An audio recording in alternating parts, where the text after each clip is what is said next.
எல்லாருக்கும் நான் நன்றி சொல்கிறேன். லாஸ்ட் டைம் நான் போட்ட லாங் வீடியோவுக்கு எனக்கு அவ்வளோ சப்போர்ட் எல்லாரும் பண்ணியிருக்கேன். ரொம்ப தேங்க்ஸ் எல்லாருக்கும். I love you, I love you, love you, love you. அந்த தம்பியே வந்து நமக்கு நம்மளுடைய அந்த வீடியோலயே மன்னிப்பு கேட்டாரு. தம்பி என்ன ரீசனுக்காக என்னை அப்படி பேட் கமெண்ட் போட்டாங்க ரீசன் நான் சொல்றேன் பாருங்க. 2:45 ஆக போகுது. நான் 3 மணிக்கு கடை வேலை செய்யறதுக்கு போயிருவேன். கண்டிப்பா அத குறைகளை வந்து சொல்லுங்க, குறைகளை வந்து சொல்லுங்க. அதை நாங்க திருத்திக்க பாக்குறோமே தவிர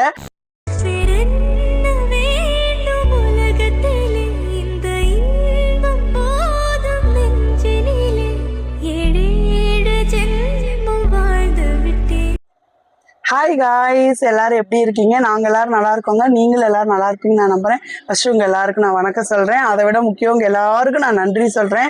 லாஸ்ட் டைம் நான் போட்ட லாங் வீடியோவுக்கு எனக்கு அவ்வளோ சப்போர்ட் எல்லாரும் பண்ணியிருக்கீங்க. அவ்வளோ பேர் எனக்கு கமெண்ட் பண்ணியிருக்கீங்க. நிறைய பேர் இன்ஸ்டாவில் வந்துட்டு அக்கா ஃபீல் பண்ணாதீங்க, நீங்கள் அவ்வளோ போல்டாக இதில் பேசியிருக்கீங்க, கூடு சீக்கிரம் நீங்கள் இதில் சாதிச்சிருவீங்கக்கா, கண்டிப்பாக நீங்கள் ஒரு நல்ல நிலைமைக்கு வருவீங்க, நாங்கள்லாம் அதை பார்ப்போம், நாங்கள் உங்களை தூக்கி விடுறோம்க்கா, நாங்கள் உங்களோட சேனலுக்கு சப்போர்ட் பண்ணுறோன்னு சொல்லி நிறைய பேர் எனக்கு இன்ஸ்டால வந்து மெசேஜ் பண்ணியிருக்கீங்க. நிறைய பேர் அந்த வீடியோக்கிலேயே எனக்கு மெசேஜ் பண்ணியிருக்கீங்க.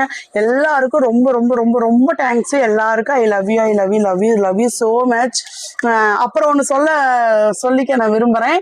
இந்த வீடியோ எதுக்குன்னா, அந்த கமெண்ட், அந்த வீடியோ எதுக்கு நம்ம போட்டோம்னா பேட் கமெண்ட்டுக்காக தான் அந்த வீடியோ போட்டோம். அந்த பேட் கமெண்ட் பண்ண யாரை பற்றி நம்ம பேசணுமோ, நம்ம பேட் கமெண்ட் பண்ணுற எல்லாரை பற்றியும் தான் பேசணும். ஆனால் குறிப்பிட்ட அந்த வீடியோவை நான் யாருக்காக போட்டனோ அந்த தம்பியே வந்து நமக்கு நம்மளுடைய அந்த வீடியோலேயே மன்னிப்பு கேட்டாரு. நான் இங்கே ஆட் பண்ணுறேன் பாருங்க, அந்த தம்பி மன்னிப்பு கேட்டதை. ரொம்ப ரொம்ப ரொம்ப நன்றி தம்பி. என்னோட வீடியோவை நீ ஃபுல்லாக பார்த்துட்டு என்னோட கஷ்டங்களை புரிஞ்சுட்டு எனக்கு வந்துட்டு நீ மன்னிப்பு கேட்டது ரொம்ப சந்தோஷமாக தான் இருக்கு. பட் நீ சொல்கிற ரீசன் என்னால் பொறுத்துக்க முடியல. அந்த ரீசனுக்காக தான் இந்த வீடியோவை நான் போடுறேன். அது வந்துட்டு நான் அந்த ரீசன் என்ன, அந்த தம்பி என்ன ரீசனுக்காக என்னை அப்படி பேட் கமெண்ட் போட்டாங்க ரீசன் நான் சொல்கிறேன். அதுக்கு முன்னாடி என்னன்னா, இதில் தான் ஃபஸ்ட்டு இந்த வீடியோ எடுக்கிறேன் பார்த்தீங்களா, இது வந்து என்னுடைய புது மொபைல் வீடியோ இதுதான் எடுக்கிறேன். கிளாரிட்டி எப்படி இருக்குன்னு சொல்லுங்க, வாய்ஸ் எல்லாம் எப்படி கேட்குதுன்னு சொல்லுங்க. அப்பதான் நான் நெக்ஸ்ட் அதுக்கு தகுந்த மாதிரி நான் அப்டேட் பண்ணி அதுக்கு தகுந்த மாதிரி போட முடியும். அடுத்து நெக்ஸ்ட் வீடியோக்குள்ள போகலாம். இன்னைக்கு எந்த டிஸ்டர்பன்ஸும் இல்லையா அப்படின்னா, ஆமாங்க, இன்னைக்கு எந்த டிஸ்டர்பன்ஸும் இல்லை. ஏன்னா பாப்பா தூங்கிட்டா, அவளை தூங்க வச்சுட்டு தான் இந்த வீடியோவே எடுக்கிறேன். ஆனால் எனக்கு டைம் ஆயிடுச்சு. மணி பாருங்க 2:45 ஆக போகுது. நான் 3 மணிக்கு கடை வேலை செய்யறதுக்கு போயிருவேன். அதுங்களாரும் இந்த வீடியோவை எடுத்துடலாங்கிறதுக்காக தான் வீடியோ எடுத்துட்டு இருக்கேன். இப்போ வீடியோக்குள்ள போகலாம். அதாவது என்னன்னா, அந்த தம்பி வந்து நம்மகிட்ட மன்னிப்பு கேட்டுட்டாரு. நானும் ஓகேடா தம்பி, ஒன்றும் பிரச்சனை இல்லை, இனிமே யாருக்கு இப்படி பேட் கமெண்ட் பண்ணாத அப்படிங்கிறத நான் சொல்லிட்டேன். இதை சொல்லிடுறேன். தம்பி வந்து பேட் கமெண்ட் பண்றது எல்லாருமே இப்படி உட்காந்தாலே வீடியோ எடுத்துட்டு இருக்க மாட்டாங்க.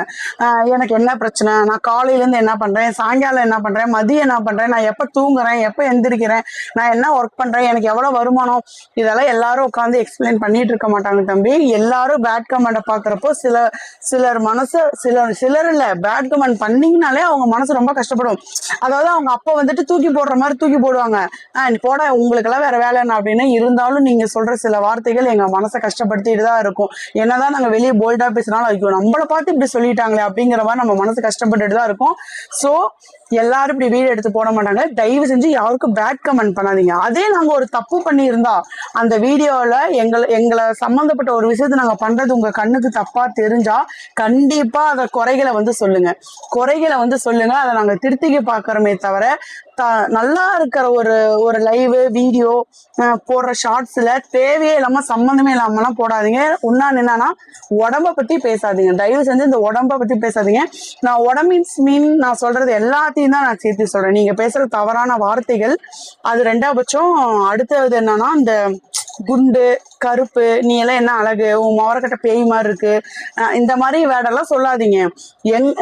அதாவது அழகு உடம்ப பார்த்து பேசுற சில பேர் இருக்கிறீங்க, ஆனா மனசை மட்டுமே பார்த்து பேசுற பல பேர் இருக்காங்க.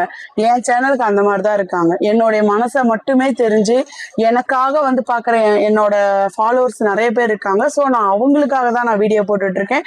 என்னை பிடிச்சவங்க, என்னை விருப்பப்படுறவங்க வந்துட்டு என் வீடியோவை பார்த்து எனக்கு லைக் பண்ணா ஓகே, பிடிக்காதவங்க அப்படியே இப்படி ஸ்வைப் பண்ணிட்டு போயிட்டே இருங்க. நாங்க கவலையே பட மாட்டோம். எல்லாரும் யாரையுமே நம்ம கம்பல் பண்ண முடியாது இல்லையா, என் வீடியோவை நீங்க பார்த்தே ஆகணும்னு. பிடிச்சவங்க மட்டும்தான் நம்ம வீடியோவை பார்க்க முடியும். நம்ம இல்ல, நானுமே கூட பிடிச்சவங்க வீடியோவை மட்டும் தான் பார்க்க முடியும். பிடிக்காதவங்க வீடியோவை நம்ம டைம் வேஸ்ட் பண்ணி பார்க்க முடியாது. ஸோ என்னை பிடிச்சவங்க என் வீடியோவை பார்க்கட்டும், என்னை பிடிக்காதவங்க பார்க்க வேண்டாம். தவறான கமெண்ட் பண்ண வேணாம். உடம்ப பத்தியும் சரி, வேற தவறான வார்த்தை நான் எதையுமே இதுல மென்ஷன் பண்ணணும்னு நான் நினைக்கல. தவறான வார்த்தையை யாரையும் உடம்ப வச்சு பாடியை வச்சு பேசாதீங்க. அப்புறம் ரெண்டாவது என்னன்னா, அந்த அந்த தம்பி சொன்ன ரீசன் என்ன தெரியுங்களா? அவன் ஃபேமிலியில ஏதோ ப்ராப்ளம் போயிட்டு இருந்திருக்கு போல. அவன் சொல்ற கதை உண்மையா பொய்யா நமக்கு தெரியல. அந்த ப்ராப்ளத்துல வந்துட்டு அவன் வந்து ஒரு 2% சொல்றான். அவங்க ஃபேமிலியில ஒருத்தவங்க அவனுக்கு துரோகம் பண்ணிட்டாங்க, அவங்க ஃபேமிலிக்கு துரோகம் பண்ணிட்டாங்களாமா. அவங்கள மாதிரியே நானும் அந்த அன்னைக்கு சொன்ன பாத்தீங்களா, ஐஷோன்னு சொல்லிட்டு ஒரு பொண்ணு, ஷவகேட்டுன்னு சொல்லிட்டு அவங்க சேனலு, அந்த பொண்ணும் நாங்க எங்க 2 பேர்த்தோட ஃபேஸ் வந்து அவங்க வீட்டுக்கு துரோகம் பண்ணாங்க பாத்தீங்களா, அவங்கள மாதிரியே இருக்குதாமா. எங்கேயாவது நம்புற மாதிரி இருக்கா? அந்த தம்பி ஒண்ணு என்ன மட்டும் சொல்லியிருக்கணும், இல்லாட்டி அந்த பொண்ணை மட்டும் சொல்லியிருக்கணும். அந்த பையனோட அத்தைன்னு நினைக்கிறேன், அத்தைன்னு ஏதோ சொல்றான். என்ன அத்தை மாதிரி நான் இருக்கிறேன்னா கஷின் மாதிரி அந்த பொண்ணு இருக்கிறான்னு சொல்றான். தம்பி இதெல்லாம் நம்புற மாதிரியே இல்லை. உன்னான்னு நான் என்ன சொல்றேன்னா, நீ வந்து ஒரு ஆம்பளை பையன், ஓகேவா? நீ ஒரு ஆம்பளை பையன், உனக்கு தைரியம் இருந்தா உங்க ஃபேமிலிக்கு நிஜமாலுமே அவங்க துரோகம் பண்ணியிருக்காங்கன்னு உன் மனசுக்கு பட்டா அவங்கள போய் நேரடியா கேளு. நானே ஒரு பொம்பளை பிள்ளை, எனக்கு யாராவது துரோகம் பண்ணியிருக்காங்க, என்ன யாராவது தேவையில்லாம பேசுறாங்க, ஐயோ ஒரு நிமிஷம் இருங்க, பாப்பா எந்திரிக்கிறா. நானே வந்து என் மேல தப்பு இல்லைன்னா நேரடியாவே போய் கேட்டுருவேன். ஏன்னா என் மேல எந்த தப்பும் இல்லை, எனக்கு ஏன் இப்படி செஞ்சுங்க, என் ஃபேமிலிக்கு ஏன் இப்படி செஞ்சுங்க, என்னை ஏன் இப்படி கஷ்டப்படுத்துறீங்கன்னு நேரடியாவே நான் கேட்டுருவேன். ஆனா நீ ஒரு ஆம்பளை பையன், உங்க ஃபேமிலியில ஒரு ப்ராப்ளம், உங்க ஃபேமிலியில ஒருத்தவங்க துரோகம் பண்ணியிருக்காங்கிறதுக்காக யாரோ ஒருத்தர் பெற்று வச்ச பிள்ளைங்களையும் யாரோ ஒருத்தர் கட்டி வச்சிருக்கிற ஒய்ஃபையும் வந்து நீ இப்படி பேசுறியே, இது உனக்கே நியாயமா இருக்கா? நீ கொடுக்குற எக்ஸ்பிளைன் சத்தியமா எனக்கு வந்துட்டு எனக்கு அந்த எக்ஸ்பிளைன் பிடிக்கவே இல்லை தம்பி. நீ மன்னிப்பு கேட்டதோடய விட்டுருக்கலாம், ஆனா அதுக்காக நீ கொடுக்குற விளக்கம் இருக்குது பத்தியா, சத்தியமா அது எனக்கு பிடிக்கல. இப்போ எங்க வீட்டுல ஒரு ப்ராப்ளம், எனக்கு எங்க வீட்டுக்காருக்கு ஒரு ப்ராப்ளம்னா நான் அந்த ப்ராப்ளத்தை எங்க வீட்டு ஆளுங்கிட்ட தான் காட்டணும். அதை விட்டுட்டு சம்மந்தமே இல்லாம நீங்களாம் லைவ் வரப்போ உங்களை பிடிச்சி நான் கழுவி ஊத்த முடியுமா? ஏன் என்னோட பிரச்சனையெல்லாம் இப்ப நான் சொல்றேன், என் லைஃப்ல எனக்கு நிறைய ப்ராப்ளம் இருக்குது. ஆனா நான் மீடியாவுக்குன்னு சொல்லி வந்தா, லைவுக்குன்னு சொல்லி வந்தா நான் எப்படி கலக்கலன்னு சிரிச்சு தானே பேசிட்டு இருக்கேன். என்னோட கோவத்தெல்லாம் உங்ககிட்ட காட்டுறதுக்காக வந்து லைவ்ல உட்காந்துருக்கேன். நீங்க கொடுக்குற எக்ஸ்பிளைன் சத்தியமே எனக்கு பிடிக்கல. தயவு செஞ்சு இப்படி இனிமே எக்ஸ்பிளைன் யாருக்குமே பண்ணாத. நீ தப்பு பண்ணிட்ட, மன்னிப்பு கேட்ட, ஓகே அவ்வளவுதான், நான் மன்னிச்சுட்டேன், அப்படியெல்லாம் நான் சொல்ல வரல. ஓகே நான் என் தம்பி மாதிரி உன்னை நினைச்சிட்டேன், அவ்வளவுதான். நீ ஏதோ பேசிட்ட, ஏதோ என்னமோ சொல்றேன், எனக்கு வந்துட்டு மைண்டு சரியில்லை, நான் வந்து ரொம்ப டிப்ரெஷன்ல இருந்தேன், அதனால அப்படி பண்ணிட்டேங்கிற. எல்லாருக்கும் எல்லாமே இருக்கு, எனக்கெல்லாம் நிறையவே இருக்குது. அப்படின்னு பார்த்தா நான் எத்தனை பேர்த்த போய் கெட்ட வார்த்தையில பேசணும்னு எனக்கே தெரியல. ஓகேவா? நீ கொடுக்குற எக்ஸ்பீரியன்ஸ் சரியில்லை, இருந்தாலும் ஓகே பாத்துக்கலாம், ஒன்றும் பிரச்சனை இல்லை. இனிமே வந்துட்டு இந்த மாதிரிலாம் தேவையில்லாம யாருக்குமே மெசேஜ் பண்ணாத, எனக்குமே மெசேஜ் பண்ணாத, ஓகேவா? உன்னை வந்துட்டு நான் இதுக்கு மேலே எதுவும் சொல்ல விரும்புனா, இந்த வீடியோ நான் எதுக்கு போட்டேன்னா, ஒருத்தவங்க தப்பு செஞ்சப்போ நம்ம அவங்கள பத்தி வீடியோ போட்டுட்டோம், அவங்க திருப்பி நம்மகிட்ட மன்னிப்பு கேட்டாங்க. ஸோ நான் அதையும் சொல்லிடணும் இல்லைங்களா? அதுக்காக தான் நான் இந்த வீடியோவை நான் போட்டிருக்கேன். இந்த வீடியோவை புதுசா பாக்குறவங்க யாராவது இருந்தீங்கன்னா, அந்த வீடியோ என்னன்னு தெரிஞ்சுக்கணும்னு நினைச்சீங்கன்னா இந்த வீடியோ கீழே, இந்த வீடியோட டிஸ்கிரிப்ஷன்ல அந்த வீடியோவை நான் கொடுக்குறேன், பார்க்கணும்னு நினைக்கிறவங்க போய் பாருங்க. அதுக்கப்புறம் நிறைய பேர் என்னை வந்து நைட்டு தினமும் ஒரு வீடியோ அப்லோட் பண்ணுங்கக்கா, எப்பயாவது ஒரு நாள் தான் அப்லோட் பண்றீங்கன்னு சொல்றீங்க. அதுக்கு காரணம் எங்க பேபி தான். எங்க பாப்பா வச்சுட்டு என்னால சரியா வீடியோ எடுக்க முடியும். இப்ப கூட பாருங்க தான் மடியில தான் படுத்திருக்கா. இது கீழே தூங்கிட்டு இருந்தா வீடியோ எடுக்க வந்தேன், இப்பதான் தூங்க வச்சுட்டு வீடியோ எடுக்க வந்தேன், அதுக்குள்ள எந்திரிச்சுக்கிட்டா. ஸோ அதனால இப்ப மடியில வச்சுட்டு வீடியோ எடுத்துட்டு இருக்கேன். பாப்பா வச்சுட்டு தான் என்னால சரியா வீடியோ எடுக்க முடியும். ஆனா பட் எனக்கு வீடியோல நிறையவே இருக்கு. நெக்ஸ்ட் இந்த வீடியோக்கு அடுத்த வீடியோ என்னோட கல்யாண ஆல்பம். ஒரு ஆல்ரெடி நான் கல்யாண ஆல்பம் வீடியோ போட்டுட்டேன், பட் அது வந்து நான் ப்ராப்பரா போடல, அது வந்து எடுக்க தெரியாம எடுத்த வீடியோ. ஸோ அதையுமே நிறைய 700 சில்லற பேரை என்னமோ பார்த்துருக்காங்க. இருந்தாலும் நான் நெக்ஸ்ட் வீடியோ நல்லா ப்ராப்பரா நல்லா போடுறேன். நெக்ஸ்ட் வீடியோ பாருங்க.